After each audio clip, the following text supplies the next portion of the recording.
Praise the Lord, জয় যিশু।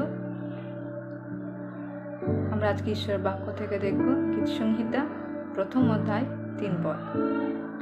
সে জলস্রোতের তীরে রোপিত বৃক্ষের সদৃশ্য হইবে, যাহা যথাসময়ে ফল দেয়, যাহার পত্র ম্লান হয় না, আর সে যাহা কিছুই করে তাহাতেই কৃতকার্য হয়।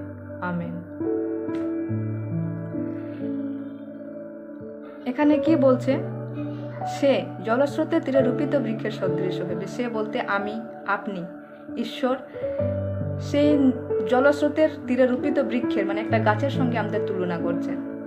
যে গাছ নদীর ধারে যে গাছ থাকে, সেই গাছটাকে দেখবো সবসময় সতেজ থাকে, তার পাতা মানে যেহেতু নদীর পাশে থাকে মানে জলের তার অভাব পড়ে না কখনো, কেননা সে নদীর পাশে আছে সে গাছটি, তাই জলের অভাব পড়ে না, তার পাতা সবসময় তরতাজা সবুজে থাকে।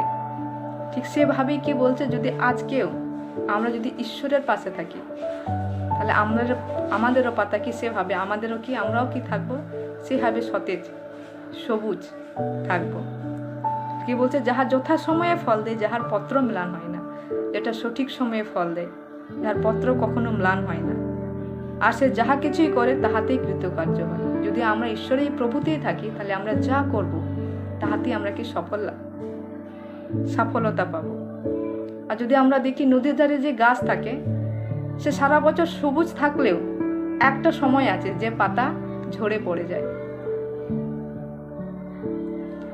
আমাদের জীবনেও আসে যে আমরা অনেক সময় কি বলে ডিপ্রেশনে চলে যায়, চিন্তায় টেনশন। আমরা কখনো বলি কি আমার আজকে মন ভালো লাগছে না, আমার মন খারাপ, কারণ জানি না কিন্তু ভালো লাগছে না। যে গাছে যেমন সিজন আসে ঝরে যাওয়ার জন্য, তেমনি আমাদের দিনে জানি না কখন মন খারাপ হয়, সকলের কি আমাদের মন খারাপ হয়, তখন আমরা কাকে সঙ্গী খুঁজি, আমাদের বন্ধুদের, যাতে আমাদের মন ঠিক করার জন্য যে আজকে মন ভালো নেই, কারোর সাথে টাইম স্পেন্ড করি, মুভি দেখি, মিউজিক শুনি। কিন্তু এখানে কি বলছে,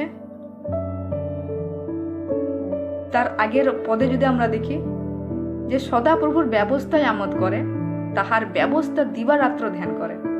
মানে ঈশ্বরের বাক্যে যে ধ্যান করে, ঈশ্বরের উপস্থিতিতে যে বসে, সে জলস্রোতের তীরে রূপিত বৃক্ষের সদৃশ্য হবে, তার পাতা কখনো ম্লান হবে না। যদি আমরা ঈশ্বরেই থাকি, ঈশ্বরের বাক্যের ঈশ্বরের উপস্থিতিতে যদি আমরা টাইম দিই, সময় দিই তাকে, আমাদের পাতা, আমাদের মন খারাপের যে সিজন থাকে সেটা আসবে না।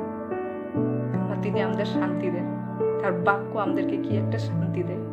সেই জন্য সেই গাছের সাথে আমাদেরকে তুলনা করছে। যদি আমরা ঈশ্বরের উপস্থিতিতে থাকি, তার ব্যবস্থায় যদি আমরা দিবারাত্র ধ্যান করি, তার বাক্যে ধ্যান করি, তাহলে সে গাছের থেকে গাছের যে সিজন থেকে পাতা ঝরান, সে সিজনটাও আমাদের আসবে না, কিন্তু সবসময় কি আমরা সতেজ সবুজ থাকবো, আর যা কিছু করব তাতে কি আমরা সফলতা পাবো। কিন্তু তারও একটা কারণ আছে, আমাদের প্রথম স্থান